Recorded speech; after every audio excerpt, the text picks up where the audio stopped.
Since I've gotten a ton of questions what I think about the new Teenage Engineering Modular, here's a little first impressions of the PO400. Oh no! There's even more batteries. Oh! I thought it was only 4. And no, it's 8 batteries. 8 oh my batteries? god. Really? Yes, 8? that's crazy. Yes. Oh! It's crazy. I didn't saw that. No, as that's well. crazy. That's a lot. That's a lot.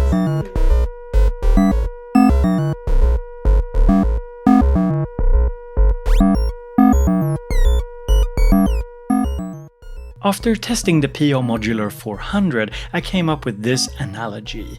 It's a little bit like a coffee table book. It looks nice, it feels nice, and it creates this want. You want to have it. You want to display it. But then comes the important question. How often will you read it? How much will you actually be using it? Or is it just something that looks nice?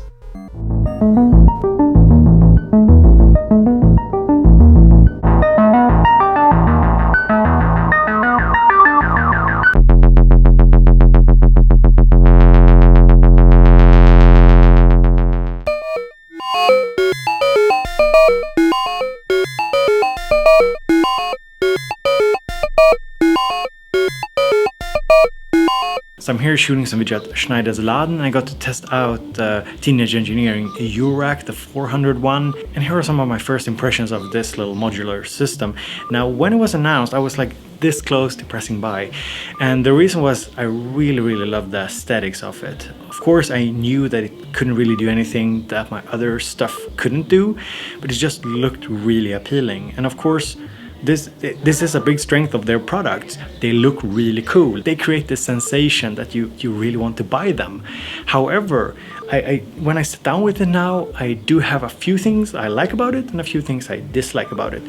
The things I like is that it's actually, you know, quite versatile. There's a lot of different things you can patch and do with it. So there is some versatility to what's going on. There's the little mixer section, there's the filter, the 2 envelope if I'm not mistaken, the 2 amps as well. So there's stuff going on there. You can make some interesting patches. The sequencer is on there as well. However, some of the stuff I didn't really like was the angled design was quite annoying to work with, I think. I also didn't really feel the build quality. I felt that, yeah, sure, it's metal, it's quite sturdy, but then the knobs, they just don't feel good.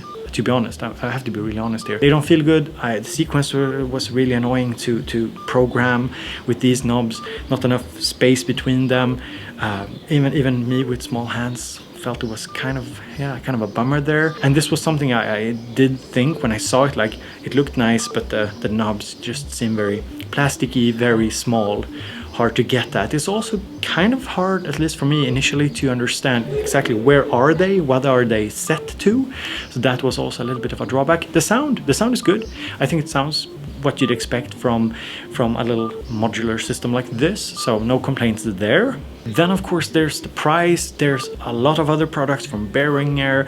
There's the Moog Mother 32, the little DFAM. There are all these semi-modular units, because I do think you have to look at this system from Teenage Engineering, sort of this semi-modular thing, because you won't be exchanging a lot of modules, at least not where it stands today. For the same money, you'll get something which is more well built. I didn't quite like the whole battery pack thing, that you can't power it in any other way, and just playing with it, it moves around a bit. Yeah, there's just a few pretty annoying drawbacks with it. It still looks really nice, very nice aesthetic, sounds good, but I just don't, I don't know. As an entryway into modular, maybe, but I would still suggest getting something like a Mother 32, DFAM, a Neutron. I do feel that this system is interesting, but there's also some weird stuff like having a speaker on it. Like I told you, I'm repeating myself, but the battery power, not having the option to just connect it into wall power, those are things which annoy me. Now, maybe I'm not the target audience for this, but if somebody is more of a beginner than I am, then I would still suggest other product, but because it boils down to the fact that it looks good, but it doesn't necessarily feel that good to be playing. So I would actually, to be honest, it's not wasn't a go-to recommendation for me personally, but it was, you know, good fun. It's something that I'd like to have in the studio to play around with, but I don't really see it getting any serious use from me. So yeah, those were just some honest first impressions of this device. A device that I really wanted to love. I love the design. I love the direction they're heading in, but the battery thing, the speaker, yeah, I just don't know. And yeah, the price compared to other competitors also makes it a little iffy. So, and if you want an even more in-depth look at the PO Modular 400, I would advise checking out DivKid's video. He actually contributed to this video by giving me some audio from the PO 400 because I wanted some sound demos that represented it better than what I could do in a couple of hours in a store. So go and check out DivKid's video as well. Oh, and I forgot, all this coverage here from Super Booth in Berlin is sponsored by Reverb.com, so go and check them out if you want to buy or sell used equipment.